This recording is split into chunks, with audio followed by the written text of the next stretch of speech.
মেরাজের রাতে নবীজি এমন লোকদের দেখলেন।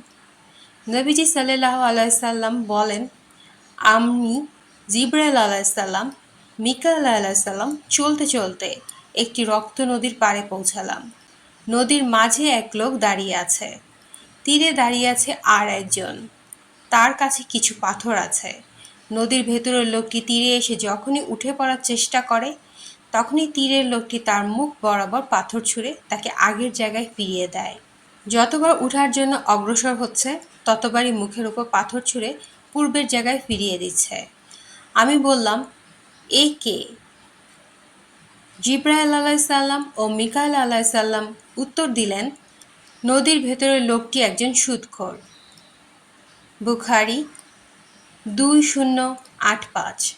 মেরাজের রাতে নবীজি সাল্লাল্লাহু আলাইহি সাল্লাম এমন লোকেদের দেখলেন যাদের পেট ছিল একটি গৃহের মতো। পেটের ভেতরটা ভর্তি ছিল সাপে, যা বাইরে থেকেই দেখা যাচ্ছিল।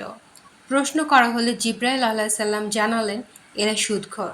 আহমদ 2353। রাসূল সাল্লাল্লাহু আলাইহি সাল্লাম সুদখোরকে, সুদদাতাকে, সুদের লেখককে, সাক্ষীকে অভিশাপ দিয়েছেন। তিনি বলেছেন, এরা সবাই সমান অপরাধী। মুসলিম 4177। আল্লাহ বলেন, আল্লাহ সুদকে নিশ্চিহ্ন করেন এবং সদকাকে বৃদ্ধি দেন। সূরা বাকারা আয়াত 276। যারা সুদ খায় তারা তার ন্যায়।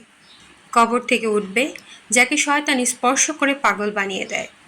এটা এই জন্য যে তারা বলে ব্যবসা তো সুদের মতোই, অথচ আল্লাহ ব্যবসাকে হালাল করেছেন এবং সুদকে করেছেন হারাম। সূরা বাকারা আয়াত 275।